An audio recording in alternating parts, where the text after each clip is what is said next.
Oh, hello, traders. Right, let's see how we go with this money speech to start it off, and then I'm going to go over my goals. So I would love a 25k week.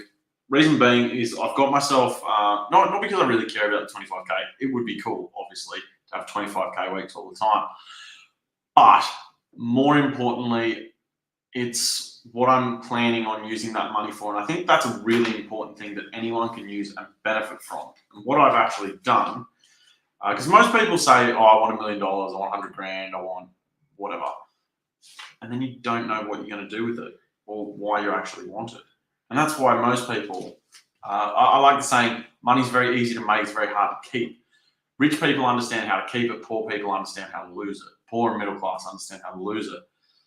Primary thing is you want to be investing in assets. The number one asset you can ever invest in is your mind.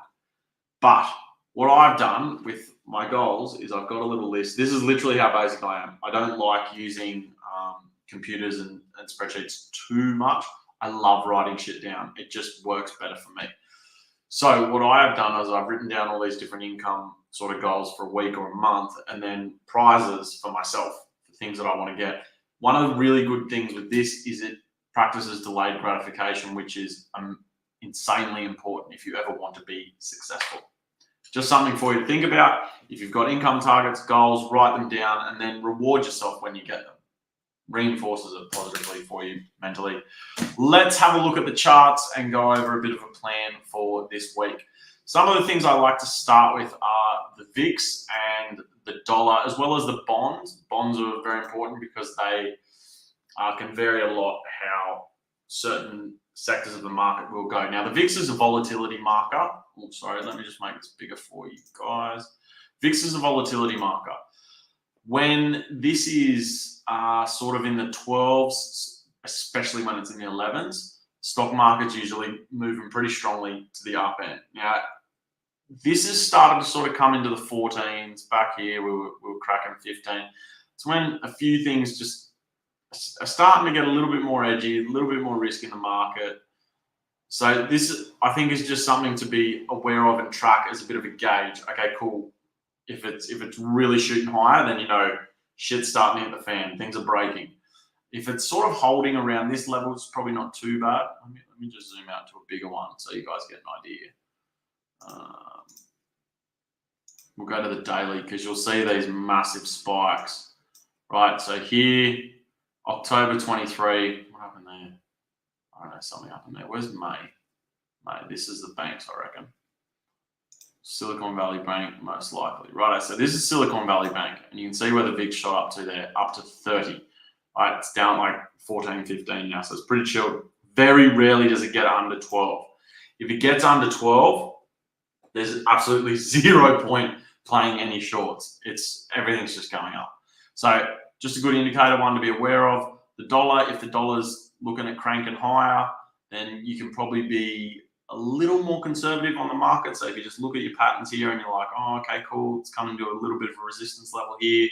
Probably not going to go too much higher. What's the sort of downside that I'm looking at? Probably looking at that 102.50. Good thing to keep an eye on, although this is a very, very, very big engulfing daily candle here, right? So I would think probably a little bit more upside to the dollar. Then I like jumping into the NQ, which is the futures for the QQ.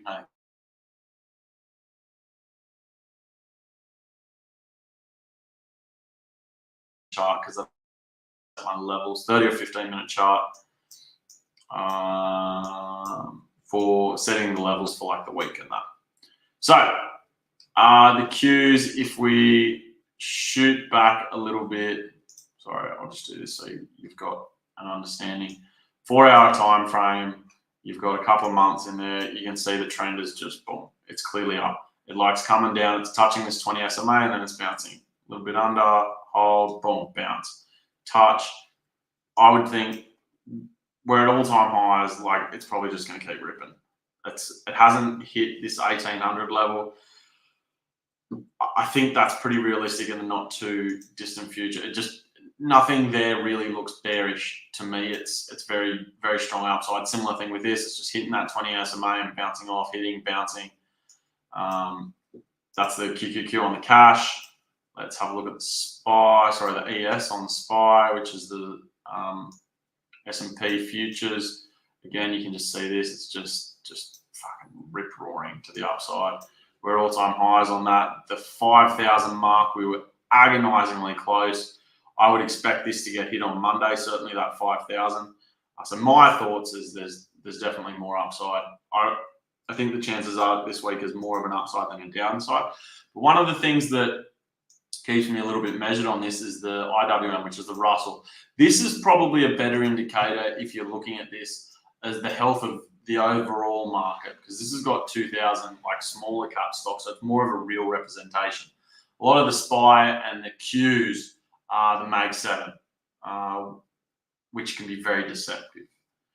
This seems to be like, this was a tiny little breakout, but it's very, very much stuck in this sort of range, and it's not really breaking out. And if you go and have a look at, let's have a look at the weekly, so you can see where the highs of this were, and it just hasn't gone anywhere, right? So the Qs and the Russells, if this was the Qs and the SPY, if this was following, it'd be up around like 280. So I'd be bullish on the sort of tech sector. This sort of stuff, I'd be looking for range.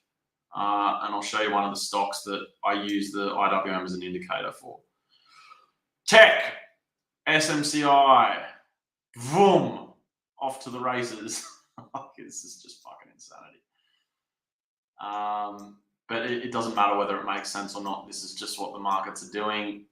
And one of my biggest problems is wanting to be right, even if I am right, not willing to accept that that's not my goal. My goal is to make money. And if markets are refusing to go down and they just want to keep inflating the bubble, no, I would not hold any of these for the long term personally, because I think fundamentally it's retarded. But I would happily trade and make money on the day to 2 day, 3 day sort of time frames, because that's just what's happening. This shit, the last 10 days of this stock is absolutely fucking retarded. Look at where this was. 300.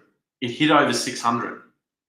Like, that's insane in like 10, 11 days. Absolutely mental. But it just seems to keep coming down, hits resistance, bounce, boom, cracks through, boom, hits resistance. I would expect this Monday, Tuesday, like we're probably going to hit 700 next week. The way this is going, it is just ridiculous. It makes no sense, but it is what it is. So you can fight it and lose money like I have been, which I'm not going to anymore, or you can keep going with it. So from this SMCI, my first idea and how I'm sort of looking at things, hopefully moving, I would hope that this comes back down and it hits either this level or ideally this one right here, 545. It's a breakout level that it hasn't retested. So I would love it to come back down, hit this, and then go on a tear. Now my target, if it hits this and I see reversals on the candles, then my target is going to be about that 600 level. So you've got a really big spread there. If you're buying call options at like 550, this is something that even if you only put $1,000 down, if you let it run and it moves in that direction, you're probably going to be able to get like a 5 to 10x return, depending on how good your entry is and how well you manage the trade. So this is really appealing to me at that level. But if it just turns here, if it comes back, touches again and goes, then I'll stay with it. If it touches this and goes down, I am not going to short it, because that's exactly what I did over here. Bang, hit this, came back down, and I was like, yeah, sweet, cool, it's going to come back down, hit my margin. It didn't. Sorry, hit this level, and I wanted to come back down here. It bounced off this level, which was a level I didn't see previously. So I'm not going to short this. I'm looking for hits and bounces, or a break, retest, and bounce. That's what I'm looking for. Let me see if I can draw this. So ideally, it'll come here, bounce, maybe do 2 would be great, and then go off to the races. I would then sell my position as it's getting very, very close to here, but I'll be selling it on the way out. Another very, very good approach would be if it went up, test, bounce. that would be brilliant, and I would be looking to enter about this point here. Couple of my sort of looks at this particular stock and how I would like it to trade. And that's where I'd be putting my bets. Right, NVIDIA, let's have a look at this. Again, absolutely fucking retarded how this company just goes and goes and goes. Like, it's ridiculous. It's absolutely insane. Again, I was looking at shorting when it came in here and I lost. I lost. This was a big loss for me. I wasn't trading options, but I was shorting the stock and it was just not fucking coming back down. I expected it, and I still expect it to eventually come back down and test this 503 level, 508 maybe. But it hasn't. It just went on a fucking tear. All-time highs. I fight it. Like, I'm not looking to fight it. You can see a couple of key levels in here where it's consolidating and it's going. The most recent key level there, I'd love it to pull back to this 635 because that was pretty key last week. That was around the sort of previous high. So that turning into support would be great if it pulled back there and bounced. Probably don't expect it to. I'm probably looking at it just to keep running. So I've got this level in here. This would be a good one for me. 650. If it comes back down, let's just zoom in a little bit closer on that so you guys get an idea. If it comes back down, so it opens, does whatever it's going to do, fucks around there, comes back down, hits this, and then bounces, that's where I'm like, okay, cool, let's go to fucking 700. Now, I would be managing this where I enter here. If I see it starting to turn and I believe it's going to go for a run, you have to be careful for a little bit of resistance here because you can see there. But if it breaks that, you know what? A better entry might be this. Boom, bang. That's probably your ideal. Not going long here, waiting for that break. If it comes back, retest, bounces, retest again, and then bounces. This would actually probably be a lot better entry. Just a little bit safer with the levels, right? Rather than a break back down. That's probably more likely too. If it just goes boom, boom, then you've got to catch this one. Otherwise, you're going to miss it and you're going to fuck up your risk reward. So, but yeah, only would be doing longs on that, and that's all-time highs. So who fucking knows how high it's going to go? Who gives a shit? Job's just to make money. AMD, a little bit more reserved on AMD, right? So I'm not a massive fan.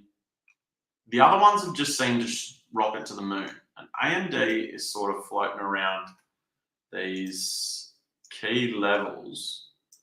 Not really looking like it wants to crack up super hard. I think this was a previous high from, let me just go to a bigger time frame so I can get you guys a look at it.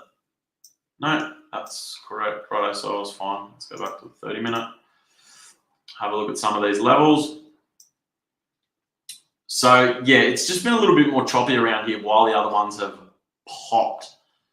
This, though, was pretty good. As you can see, it's come into that 20 MA and a key resistance level, and then boom, shot through, little bit of resistance, but said, fuck you, fuck you, fuck you, I'm going to the moon.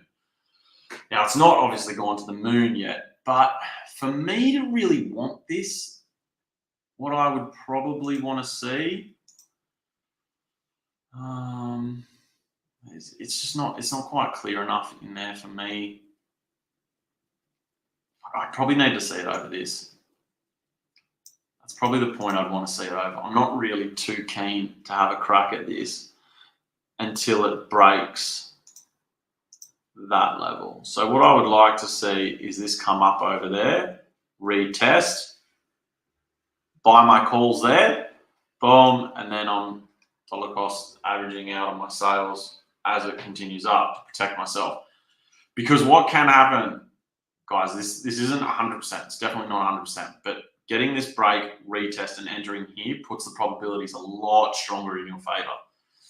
What can definitely happen is you get this, boom, or you get something like this, boom, fuck off, and it kills you. So what you've got to do, if you can enter on this up and you have your stop loss at a clear level down here, so as soon as it comes in there, boom, you're out. Then you're protecting your downside. Which means you're not going to lose money because you will be wrong. This is not a perfect science. This is probabilities based.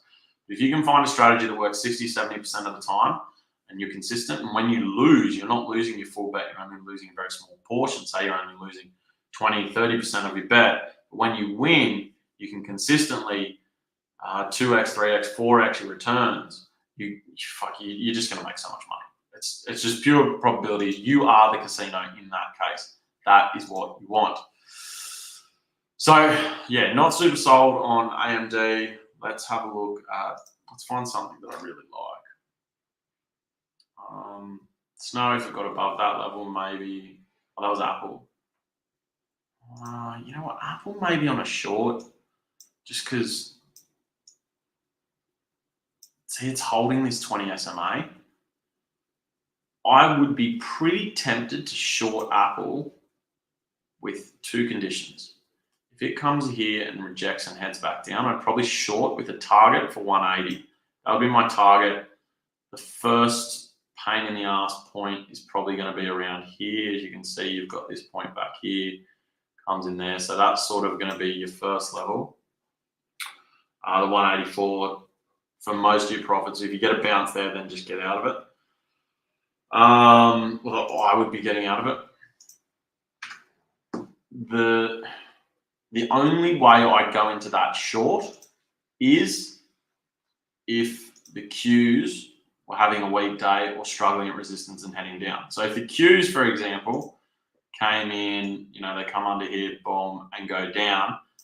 If I see something like this in the Qs, I would be happy to go short on Apple if it is doing a similar thing and going boom.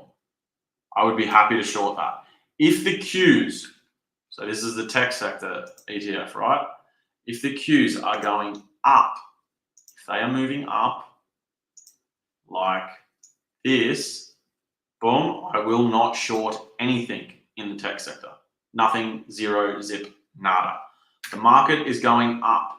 Do not try and go against the market. It will win, right? Respect the power of the main ones and go in that direction. It's going to save you a lot of fucking headaches, believe me. Or, hey, if you want to try and pick it, do it. And you know what? Sometimes you'll be right. Sometimes you'll get it. It's just a bad habit longer term, and you'll end up losing. So it's not something that I would be a fan of. Now, this is one I'm actually very interested in. Alibaba. A lot of people very, very negative on China at the moment, including myself. I think China's fucked. But whether I'm right or wrong, I don't really give a shit. What I know is that if you go and look at the Alibaba chart, which let's do, it's lifetime chart, 2015, right? Let's go have a look at lockdown, pandemic, bullshit. Now, it was already on its way down. Hold on, that was 2020, right? So 2020, it's at its peak. Everything's fucking honky-dory. We're at 320 bucks. What did we get? Oh, we must have got a bit of a boost. Hold on, this is where pandemic's coming in. And then it's like, oh, no, stimulus, fucking happy days, everyone buy. Oh, shit, this isn't going to last. Boom! 2 years, absolutely fucking gets walloped. Now, does Alibaba seem, or does it make sense? And this is where the problem of macro analysis can fuck up your trading thoughts. Does it look to me like Alibaba's at its all-time lows? Is it revenue supporting that? Is it cash flow? All those sort of, are the fundamentals supporting its price level compared to where it has been around this range previously? Short answer is absolutely fucking not. You've also got this thing where institutional buyers have actually been upticking their purchase of the stock in the past couple days or weeks. It's not been a long period of time, right? That makes me even more intrigued. And this is definitely not a sure thing. I don't like, so you can see it's been following this 20 SMA down. I'm not a big fan of that. But you've got, some solid resistance in here at this level. You've got some previous history of this level, I believe. Let me go to the weekly. If we go, oh no, it's just sort of fucked off through it. I don't know. If you go on smaller time frames, you might be like, yeah, you can see some tails in there. Boom, boom, boom. This here. So this is really strong. You got tail right into that area, tail into that area, resistance above that area. So this is supporting this level is pretty fucking crucial. Now, what you've just got is a bit of a look below and fail with this, which is quite interesting. You've got this, it could be like shooting star bottoming tail down here. And now it's back to holding this level. It could be, it's a ballsy bet if you want to take it. But that could be a bit of a reversal. That's generally a pretty strong reversal, a bit like this. But even like this tail here, that's like perfect. And that's sort of the equivalent of this one here. If this is a reversal, because you've got earnings coming out, if this is a reversal and you get something really, really good in earnings that's like, holy fuck, these guys have done, you know, what fucking Facebook did, and the stock jumps, you know, 17% or something like that. The reason this is appealing is because it's already been smashed to me. Plus it's at a key resistance level that it's held a couple of times. It's broke through and it's broke back over. Is it worth a trade? What are your probabilities? Generally, I don't like doing things going into earnings. I think that's just a general rule of thumb for most traders, but this is one I'd probably be willing to take a punt on and maybe put like $1,000 on the stock, because risk reward. I don't think, even if it comes out with bad earnings, I don't think the downside is massive. At most, you're probably going to get a drop down here. At best, you could be shooting back up to the sort of, you know, $120 level. So I look at that and I'm like, is that worth risking $1,000 for the potential of like, you know, $5,000 to $10,000 return? Maybe. But that's a decision that you just have to make on your own. I'm very interested in this because this stock I've done really quite well on shorting, and it's a Chinese stock. And I've enjoyed shorting it, and it should have more room to go. You can see I'm just not. I didn't recently because it didn't quite hit my level that I wanted. This was beautiful, although I missed it. I was actually going long at this point because I thought it was going to bounce off there. Got out of it, reversed the trade, made a bit of money off it. But this is like an alternative to Alibaba.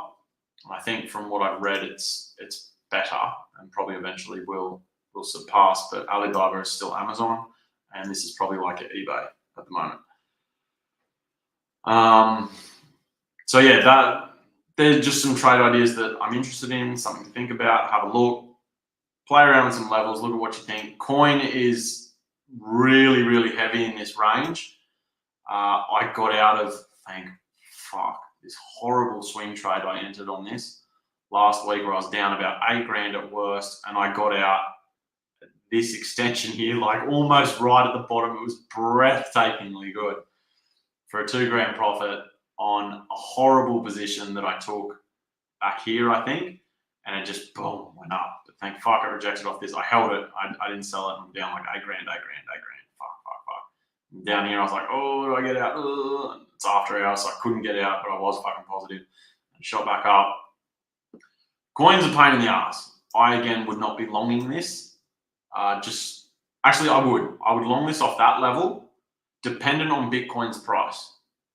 Watching Bitcoin, maybe Ethereum as well. I would be watching those prices, and if you're getting Bitcoin and Ethereum coming into some resistance and there's a possible bounce, then I would be okay if this came into that at the same time and they all bounce together, for sure. If it was coming into this level and you're seeing Bitcoin reject, which is at a bit of a level at the moment where it's sort of wanting to reject or not deciding if it's going to go through, particularly if it comes into this SMA and reject, having a look at that, that's another good range that has just been playing out very consistently. And you get massive moves off these levels. They're not small moves. So you're getting from 37, boom, within a day, you're down to 26. If you're shorting that and you're buying puts at like 34, you're getting them pretty fucking cheap. That's probably like a $10,000 trade. If you're putting 1,000, let's say you're putting like $2,000, $3,000 on the line. So there's definitely opportunities in there. but just be cautious. Do not do what I did and buy in the middle. You will get raped. Yes, there is a bit of a level in that middle, that 20, 29, 27 sort of range. There's bounces. Just don't. Wait till it gets to the really solid, really clean ones. It's much safer. I've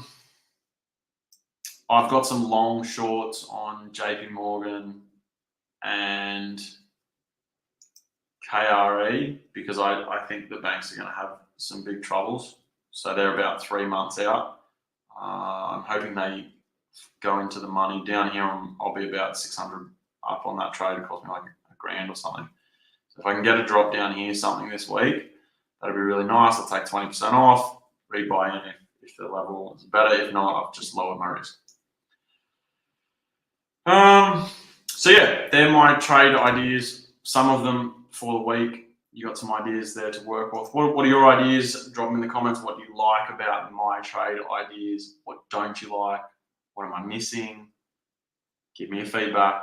Happy to take it. But that's just sort of what I'm thinking right now. Some of the things that I'm looking at.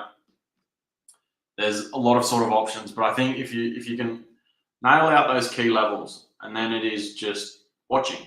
Okay, cool. How is the stock behaving? Don't have your ideas, because you want to be able to, if your idea is correct, you want to be able to execute very, very quickly, because you'll make a lot more money that way. If your idea is incorrect, be willing to tweak. It's where you need to observe and you need to not have emotion about the stock or the chart, and you just look at what the price action is doing. What is the chart telling me? Not what do I want the chart to tell me. Believe me, this cost me like 10 grand like 6 grand last week by wanting the chart to do something else, not observing what the chart was telling me. Don't make my mistake. Keep your money and make more, right? Hopefully, if I can correct those this week, we can have a really, really good week. Looking for 25 grand would be absolutely outstanding. Certainly my goal, because of one of the prizes that I want to give myself, and I want that quick because I think that's going to accelerate my growth and improvement in all these areas very, very quickly. So that's what I'm looking at. I'll leave it there. Drop your comments, like, share, whatever. I don't really care, but just I'd love your feedback on what you thought about my setups. What's wrong with them? What would you do differently? Do you agree? Do you not? What's your reasoning behind it? I'm going to do this at the end because I was meant to do it at the start. I didn't read anything from the money speech, but let's have a look at this. When you so this is from Atlas Shrugged again, about money, about wealth. And again, if you're on this channel, if you're following me, you are probably an Atlas Shrugged fan. And I just like reinforcing this for myself to understand that these are my beliefs on money. This is why I want more, because this is what it represents to me. When you accept money in payment for your effort, you do so only to the conviction that you will exchange for it. You exchange it for the product of the effort of others. It is not the moochers or looters who give value to money. Not an ocean of tears, not all the guns in the world can transform those pieces of paper in your wallet into the bread you will need to survive tomorrow. Those pieces of paper, which should have been gold, are a token of honor. Your claim upon the energy of the men who produce. Your wallet is your statement of hope. Somewhere in the world around you, there are men who will not default on that moral principle, which is the root of money. Is this what you consider evil? Have you ever looked for the root of production? Take a look at an electric generator and dare tell yourself that it was created by the muscular effort of unthinking brutes. Try to grow a seed of wheat without the knowledge left to you by the men who had to discover it for the first time.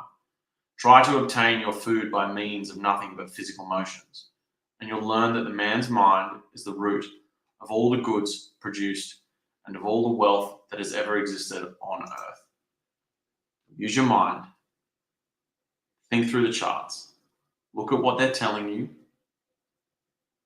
and take action accordingly. Go get rich. Go make money. Share your success stories below. Share if you fucked up. Maybe some people can give you some help. I certainly will. This is obviously very new for me, but if I can help, I definitely will. I'll give my ideas, but none of this is financial advice. It's purely educational. I'm just sharing my sort of journey, how I'm sort of looking at things, what I'm learning, and if that helps you make some money, then that's bloody outstanding. All right, catch us on the next one.